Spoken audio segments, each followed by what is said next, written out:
newsroom.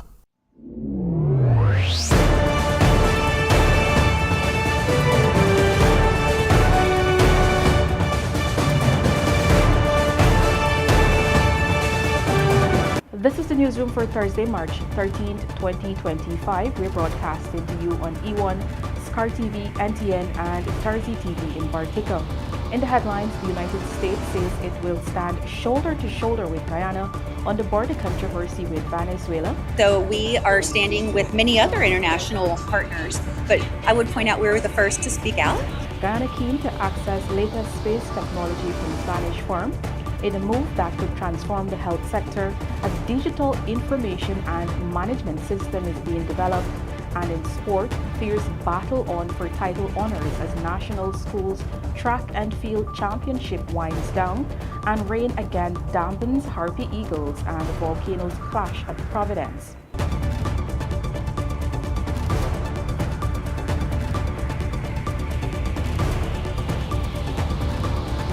With the news, I am Isanella Patwa. We're glad you could join us. U.S. Ambassador to Guyana Nicole Terrio on Thursday reaffirmed the U.S. government's strong support for Guyana following a recent Venezuelan naval incursion and Venezuela's continued aggression towards Guyana's Essequibo region. The incursion on March 1, 2025 had drawn widespread condemnation from Guyana's regional and international partners. Clearly, we support Guyana 100% against this aggression. That's unacceptable. And we won't allow Venezuela to threaten Guyana's territory and sovereignty. And so we are standing with many other international partners. But I would point out we were the first to speak out. We will always stand shoulder to shoulder with Guyana in supporting you and defending you. In response to escalating tensions, Guyana has filed a request for provisional measures at the International Court of Justice (ICJ) following Venezuela's announcement to hold elections on May 25th, just one day before Guyana's 59th independence celebration. The elections aim to appoint a governor and other officials for the Essequibo region, a move widely viewed as a direct challenge to Guyana's territorial claims. Minister of Home Affairs Robinson Ben on Wednesday said authorities are aware of Venezuelan sleepers or secret agents in Guyana, as he warned that there will be treason charges for anyone who supports Venezuela's election to appoint a governor and other officials for the Essequibo region. Guyana is keen to partner with Hispasat, a leading Spanish company that offers unique high-tech satellite infrastructure while offering countries autonomy and sovereignty in the management of crucial data such as those used in banking, national security, and elections. The Communications Union, of which Guyana is a founding member, recently signed an agreement with Hispasat to develop a project to bridge the digital divide in the Caribbean. Prime Minister Brigadier Mark Phillips described the agreement as a pivotal step in closing the digital gap and said Guyana is ready to engage in meaningful partnerships that drive progress and uplift communities. If we want to achieve rapid deployment of universal connectivity and also, in some senses, to respect the environment, satellite technology is the only solution. The proposal from Hispasat is therefore an ideal one because it includes access to space technology of the latest kind and the highest performance. The highest performance satellite technology existing. We also include ground infrastructure that will be located as needed within the CARICOM area to ensure data integrity in all cases. For example, the obviously important defense communications, elections, the transmission of elections data. If we're not sure about our elections, where's our democracy? And as the ambassador has already mentioned, also the banking, the all-important banking data. So this is one of the characteristics of the proposal that we're making and the offer. We offer also long-term commitment and service agreements that will be transparent to the government. We offer also a flexible dimension. This is exactly the idea of the kickoff today. We will discuss at technical level what is the dimension of communication that the CTU and the CARICOM governments require, more or less, and in one way or the other, in order to fulfill all the needs that they have. Through this agreement, Hispasat has pledged to expand satellite connectivity across CARICOM member states, marking a pivotal step towards closing the digital gap and ensuring that all Caribbean citizens, regardless of location, have access to the opportunities of the digital age.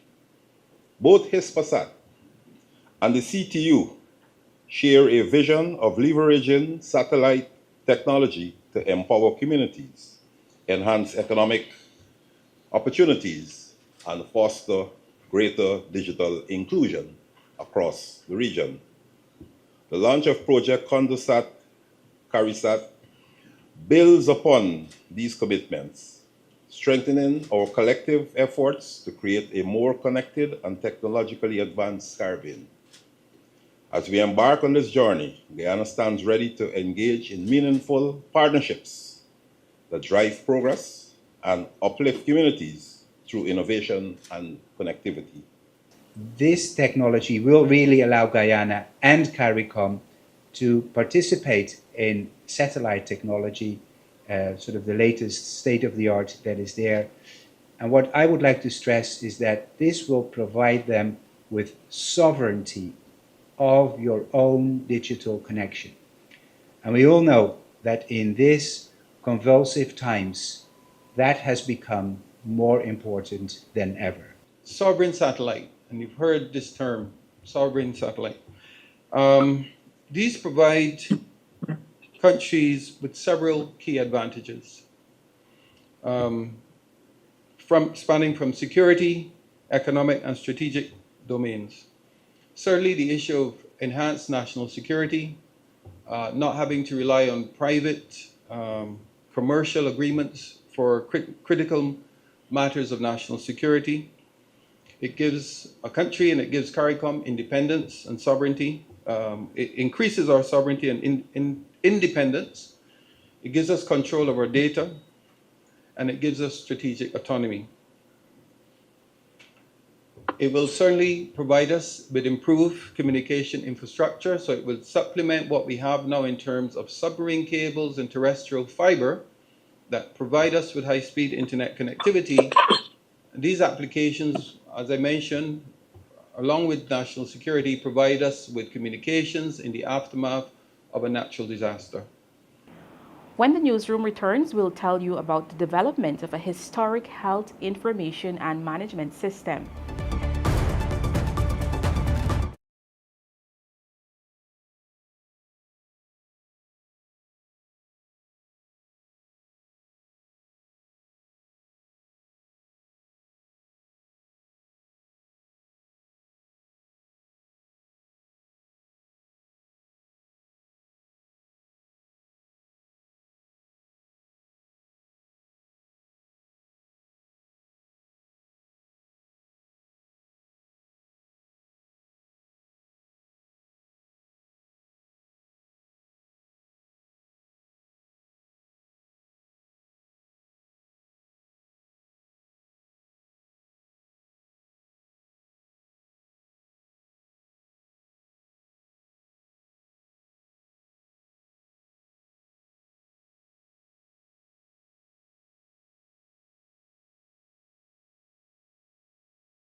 Welcome back. This is a newsroom. The National Health Information Systems and Technology HIST Workforce Development Program was officially launched on Thursday at the Marriott Hotel in Georgetown, marking a major step in Guyana's digital healthcare transformation. Funded by the $100 million U.S. Greater Guyana Initiative, this program aims to enhance patient care, build local capacity, and strengthen key components of the healthcare sector. The National Health Information Systems and Technology HIST Workforce Development Program is more than just a training initiative. It is a strategic investment in the future of healthcare designed to modernize the sector with digital solutions that enable seamless patient care. Director of Mount Sinai, Guyana, Dr. Rachel Freeman said in collaboration with the Ministry of Health, Mount Sinai is establishing a Guyana Digital Health Training Institute to build the workforce necessary to support new digital health initiatives, including the National Electronic Health Records System. And this is not just about having more IT specialists for the country. This initiative is providing the resources to really grow the capacity of the public health clinical staff and of leaders such as physicians and hospital leadership to be able to have the knowledge and the skills to really guide a strategic implementation of digital health for Guyana. The program will provide tuition-free training for individuals across all 10 regions, use a modular curriculum developed with cutting-edge content, offers stipends during training and direct employment upon completion, and accepts students without prior IT experience, preparing them with the skills needed to contribute to the new digital systems. Lead of the Greater Guyana Initiative, Alicia Bess Anderson, spoke about the program's ambitious goals. Under this transformational program, over 250 health information systems and technology workers will be trained to implement, manage, and maintain the National Electronic Health Record System, which will serve as the foundation for establishing a Center for Excellence, producing trained HIST professionals that will serve Guyana and beyond. Minister of Health Dr. Frank Anthony, during his remarks, emphasized the necessity of digitalization. If we don't digitalize, it is going to be a problem for us. And we recognize that. Because if everything is paper-based, when you get a prescription from the clinic, you have to come with your prescription. It is not, you'll only get so much efficiency. Dr. Anthony said the health system in Guyana is being transformed with impactful changes coming in the next few years. For Newsroom, Isanella Patwo. The Guyana Power and Light, GPL, should be able to provide stable electricity to consumers this year, according to the head of the company's Executive Management Committee, Kesh Nandlal. Even so, Nandlal and other officials from the utility company told the Public Utilities Commission, PUC, that much needed maintenance work will be carried out throughout the first half of 2025 to prepare the generators to meet the peak demand forecast for later this year.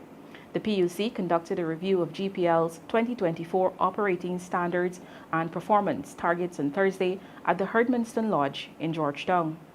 You may recognize, Mr. Chairman, that you're not having money when outages now, but we do have planned outages because of maintenance work, because of the construction work that's happening in the country. We'll go through all of that in detail. But I wanted to provide that overview. As you can see here, we have a maintenance plan where we have a number of hinges that will be done each month.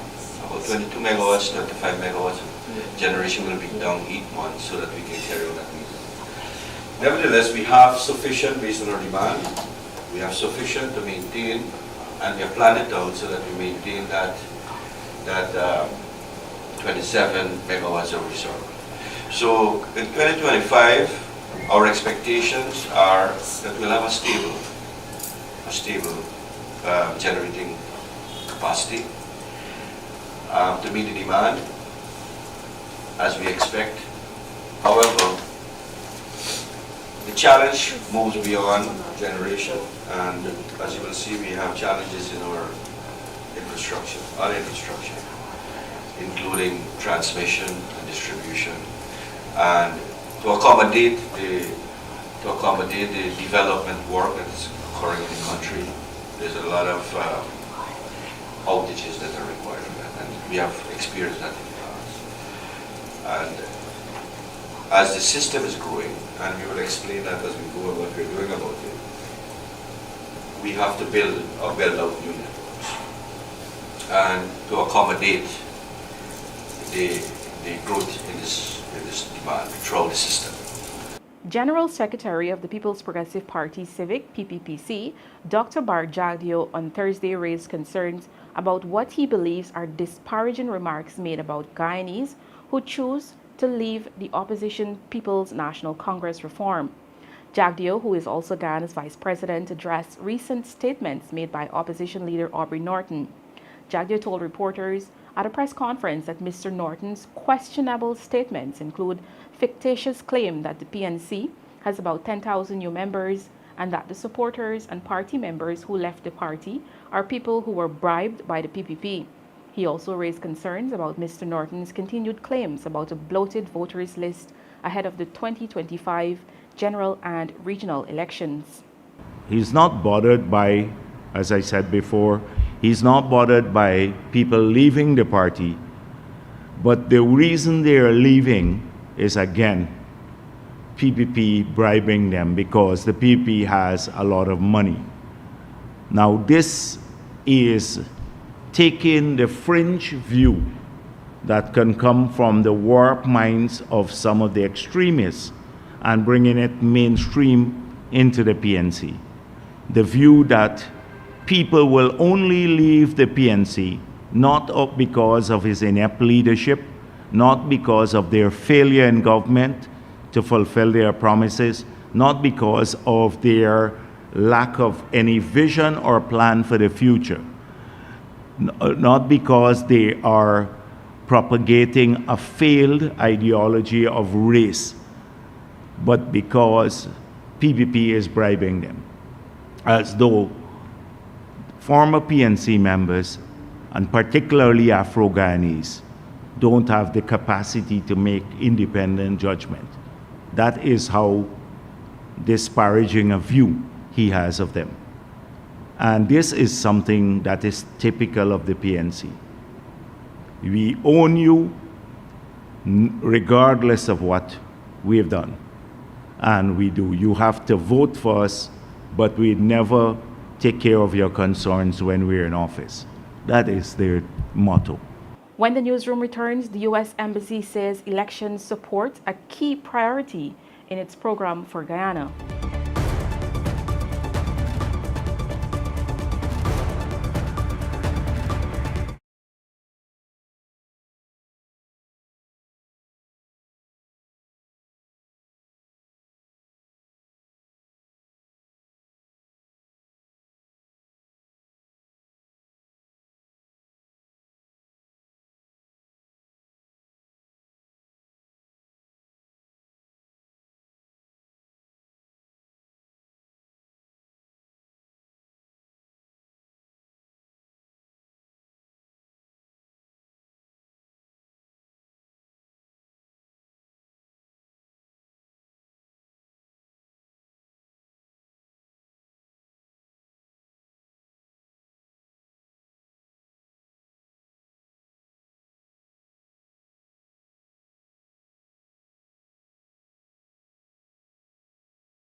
Welcome back. This is the newsroom. The impact on U.S. programs in Guyana as a result of policy shifts in the Donald Trump administration is minimal, U.S. Ambassador to Ghana Nicole Terrio said Thursday.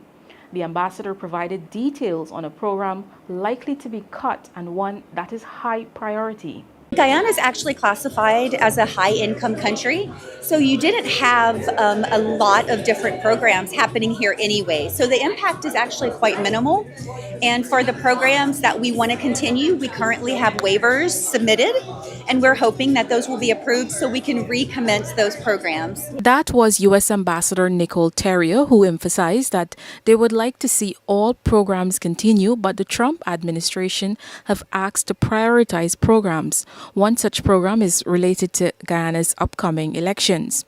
Guyana is set to hold elections later this year with $7.3 billion allocated to the Ghana Elections Commission's GCOM in the 2025 national budget. I mean, we would love to continue all of our programs, but right now, what they've asked us to do is prioritize the programs that we would like waivers for. We would like all of our programs to continue, but the prioritization is, I'll give you an example, the high priority program is our election support. We would really like to, we actually hadn't commenced it yet because we were waiting for that funding.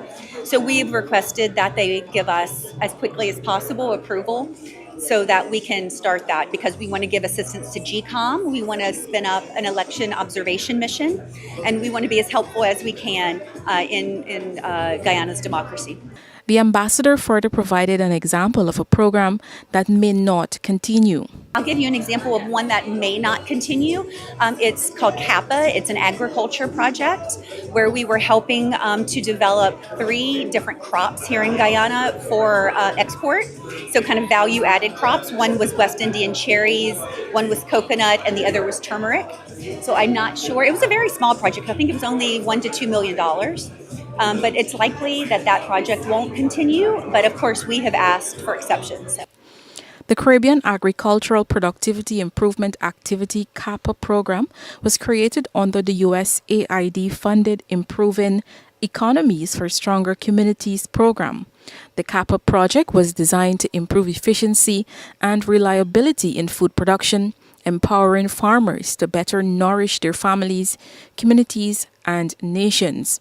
Meanwhile, Ambassador Terrio also addressed staffing changes at the U.S. Embassy here in Guyana under the Trump administration, where one Guyanese was sent on administrative leave. Here in Guyana, actually, we had 4 local Guyanese staff and 1 American. The American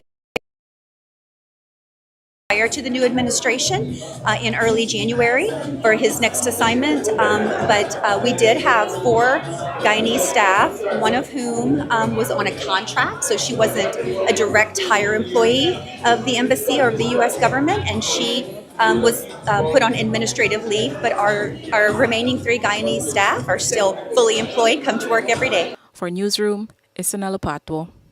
Minister of Health Dr. Frank Anthony has announced the development of a new health app called Health for You. That was designed to enhance patient care and improve access to personal health records. The app, developed in collaboration with Mount Sinai, will be integrated with Ghana's electronic health record system. The idea that we've been working on, and this is a project that we've been working on with Jeb, and that is, we want everybody, because most people in this country now, you have smartphones.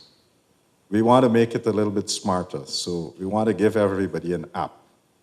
And on that app, when you press it, you'll have all your records right there.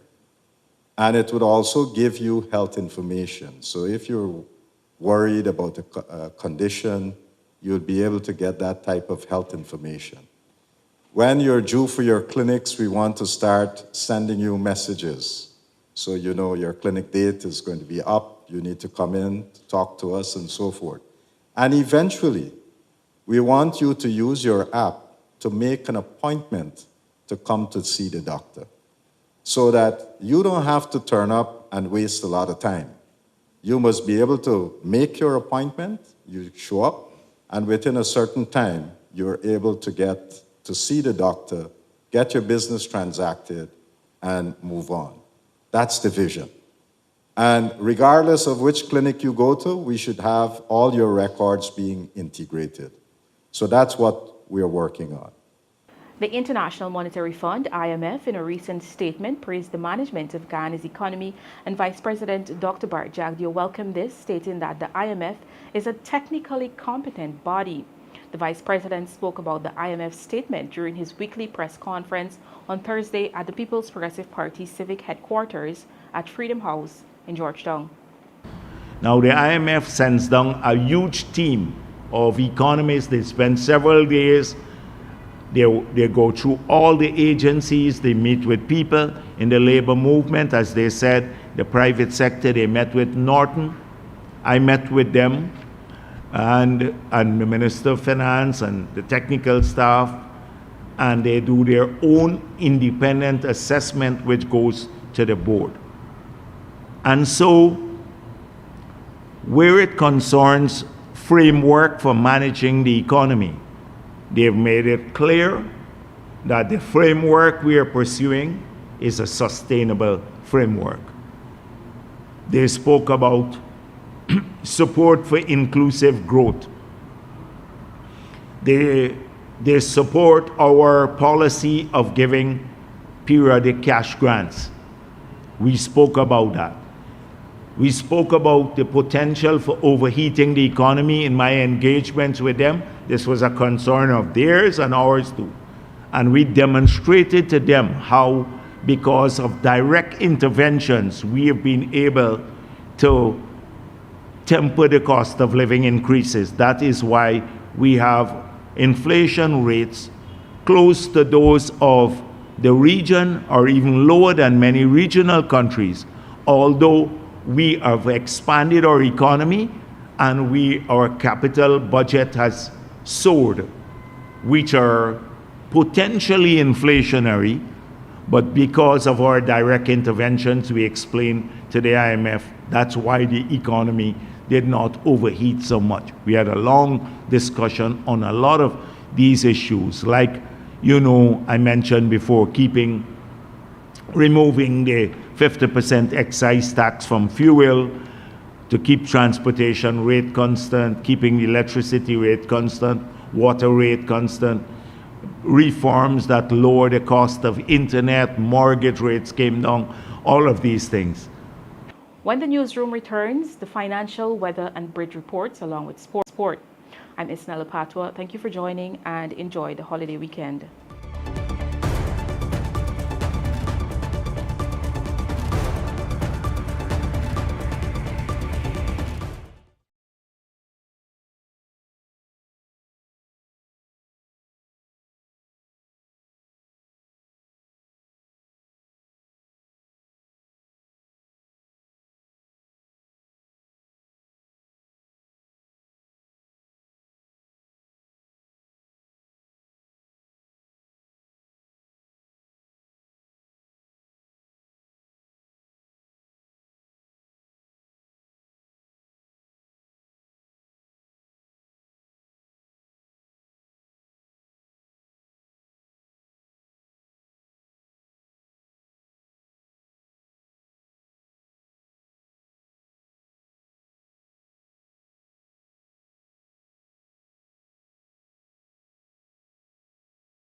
Welcome back to Newsroom. In tonight's sport, we continue our coverage of the National Schools Secondary Track and Field Championship, inaugural edition of the revamped Nationals, as many of you would have known in the past. The focus tonight is certainly on the field events. It doesn't get the attention as other events at any track meet, but the field events have been quite impressive over the 3 days here at the National Track and Field Facility. A lot of inspiring performances, certainly not record-breaking for many of them, but it's a step in the right direction. Certainly, while all attention is always on the sprints and the track, the Guyanese student athletes are making their mark known in the field events.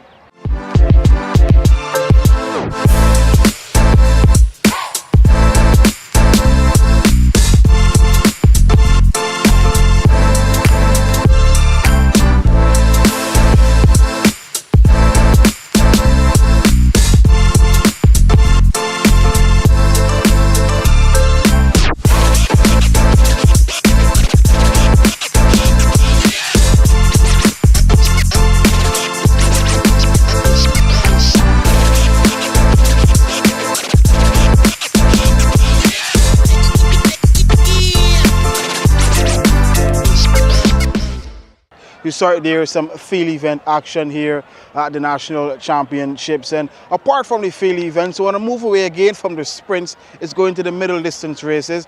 Some inspiring performances. In the past, actually, Guyana would have been a formidable force at the Crafty game, certainly in these middle distance events. And yet again, a young crop of really good Guyanese athletes are coming up in that event, especially this young guy from the District 10, Ibo McNeil. I know him from table tennis, but he's certainly transformed his athletic ability to on the track, and he's been certainly a standout performer in the under-17 category himself, along with some other athletes who've been doing well in both field events and also the middle distance running. You can hear some comments from them right now. Ibo, back-to-back gold medals. How does it feel? I feel great. That was the plan. My plan is to not lose any single race, so straight goal I'm going for, just goal, nothing else. A very aggressive tactic in this one, Ibo. Talk to me what your coach had in plan for this race. No, the plan, but to be honest, I kind of knew I would win the race, right? So the plan was try to qualify for the crafty timings, so that's why I started so aggressive, because me versus the clock, and me versus me.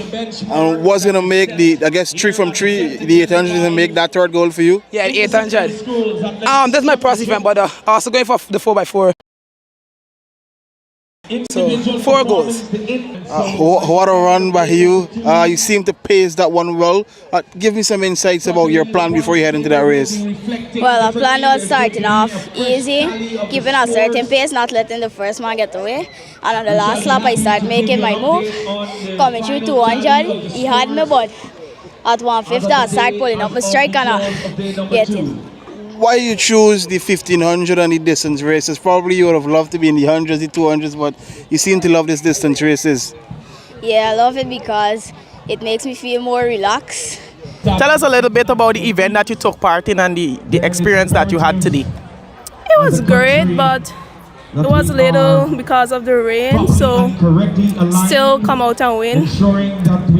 Yeah. So what was your training process like for this event? How did you prepare?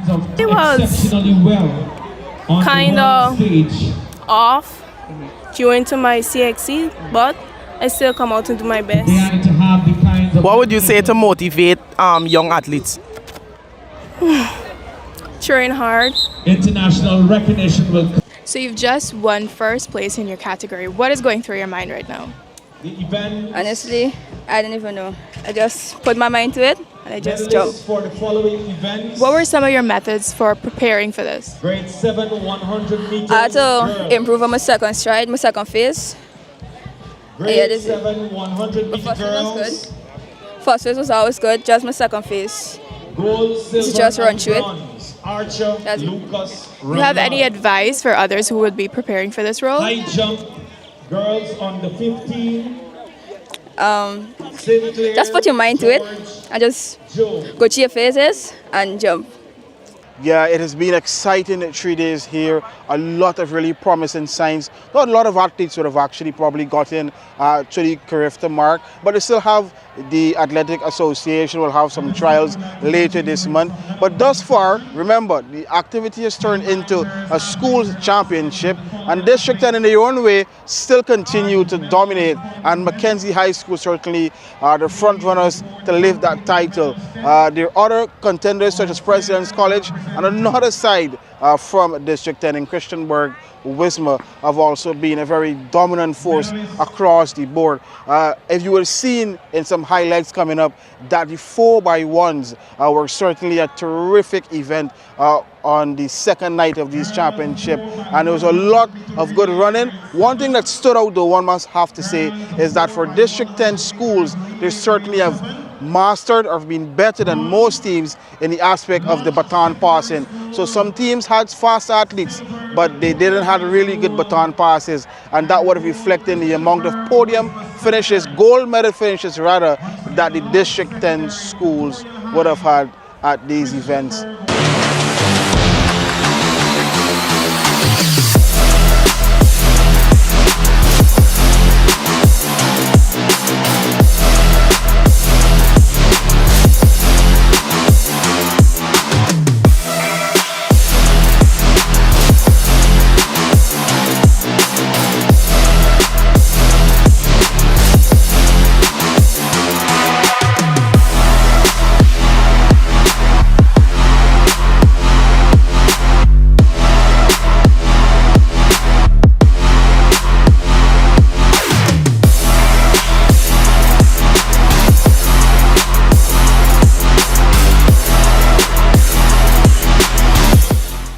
Yeah, certainly a really good look at the competition over the past 3 days here at the National Track and Field facility. But that's all from school sports action, track and field action in school sports. And I'll hand you over to Avinash Ramzan. He's going to give you the latest on the Guyana Harpy Eagles versus the Windward Volcanoes clash at the National Stadium, Providence.